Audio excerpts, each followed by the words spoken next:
তারা পরিকল্পিতভাবে আমাদেরকে বঞ্চিত করেছেন। তাদের কোনো রিজনই নাই আমাদেরকে এভাবে বঞ্চিত করার, কারণ তারা নীতিমালাই মানে না। তাদের নীতিমালায় কোনো ফেলের অপশনই নাই। তারা তাদের নীতিমালায় আছে যে 40% মার্ক পাইলেই আমরা ভাইভাতে উত্তীর্ণ। সেহেতু আমাদের সার্টিফিকেটে আমরা 12 পেয়ে থাকি এবং ভাইভাতে 20 মার্ক, আমরা সার্টিফিকেটে 12 মার্ক পেয়ে থাকি এবং ড্রেস কোডে আমাদের 4 মার্ক। আপনারা তো দেখছেন, আমরা তো এখানে অশ্লীল কোনো ড্রেস পরে আসি নাই। আমরা যথার্থ মার্জিতভাবে ভাইভাতে উত্তীর্ণ হয়ে যেভাবে ভাইভাতে বসতে আমরা সেভাবেই কিন্তু গেছিলাম। তখন সেহেতু আমাদের ড্রেস কোডে অবশ্যই 4 মার্ক থাকে, তাহলে আমরা 16 মার্ক পাই।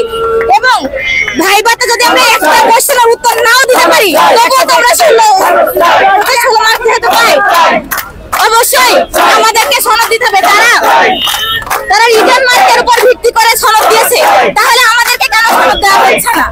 তারা একটা ভুল মানিত তৈরি করেছে। তারা দীর্ঘ পরিকল্পিতভাবে তাদেরকে বলা হয়েছে যে দ্রুত সময়ে আমাদেরকে ভাইবা নেওয়া, কিন্তু তারা 7 মাস ধরে আমাদেরকে ভাইবা নিয়েছে, যেটা সম্পূর্ণ অযৌক্তিক। এত লং টাইম ধরে কেন আমাদেরকে ভাইবা নেওয়া হয়েছে? এখন আমাদেরকে এইভাবে বঞ্চিত করছে 21,000 প্রার্থী। আজকে আমরা শিক্ষিত সমাজ রাস্তায়, যে দেশে শিক্ষিত সমাজের কোনো মূল্য নাই সে দেশ কোনোদিনও উন্নতির দিকে যাবে না।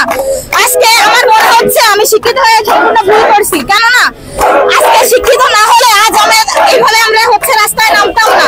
আজকে আমাদেরকে রাস্তায় নামতে বাধ্য করেছে কোনো উপদেষ্টা মহোদয়।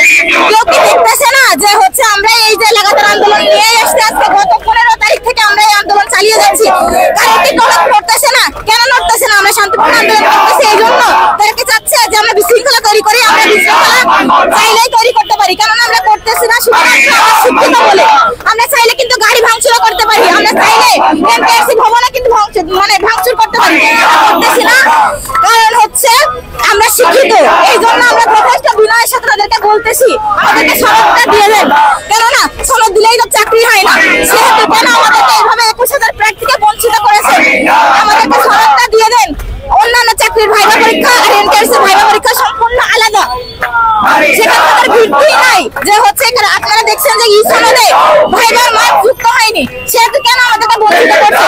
আমরা তো 16 মার্ক ভাইবাতে নিয়ে পাস করছি। আমি ইবতেদায়ী মৌলবীর ভাইবা প্রার্থী ছিলাম, সেখানে পোস্ট ফাঁকা 8,000, ভাইবা প্রার্থী ছিল মাত্র 1,000, সেখান থেকে 116 জনকে বঞ্চিত করেছে। কেন? এত সিট ফাঁকা থাকাও কেন বঞ্চিত করছে? তারা কি ঘুষ বাণিজ্য করবে? এই জন্য তারা যদি বলতে চাই যে না তোমার টাকা নিয়ে আসো, এতগুলো টাকা দিলে আমরা সনদ দেবো, তাহলে সেভাবে ঘুষ বাণিজ্য করলে আমরা ভেবেছিলাম জুলাই আন্দোলনের পরে হয়তো বা আর এই দেশে এরকম দুর্নীতি হবে না, এভাবে বৈষম্য করা হবে না, কিন্তু এখন দেখছি আরো বেড়ে গেছে। আজকে আমাদের কপাল ফুটতেছে, আজকে কেউই আমাদের পাশে নাই। আমরা কিন্তু দাবি নিয়ে আসছি, কেউই আমাদের পাশে নাই।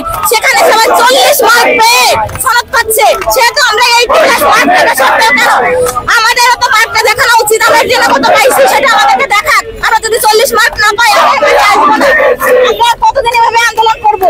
আর কতদিন আমাদের একটা জীবন?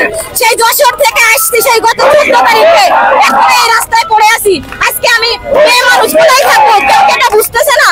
আমরা তো এটা যৌক্তিক দাবি নিয়ে আসছি, দাবি এদেশের মানুষের, আমি এদেশের নাগরিক, আমার ন্যায্য অধিকার আছে, যেহেতু আমাদের দাবি আদায় হবে না।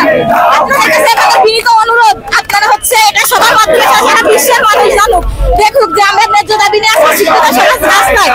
আজকে পুলিশ আর বন্ধের উপরে গায়ে হাত তুলছে কেন? আমরা কি এদেশের নাগরিক না? আমাদেরকে ন্যায্য অধিকার আদায় হবে না? অবশ্যই যৌক্তিক দাবি, কেননা তারা তাদের নীতিমালায় আসতে 40% পাইলে সে চাকরি পাবে, সনদ পাবে, চাকরি না কিন্তু। তাহলে আমরা সার্টিফিকেটে 12 পাই এবং ড্রেস কোডে 14 পাই, তাহলে 20 মার্কে যদি 16 মার্ক পেয়ে থাকি তাহলে অবশ্যই আমাদের সনদ দেওয়া উচিত। তাহলে অবশ্যই আমাদের দাবিটা যৌক্তিক।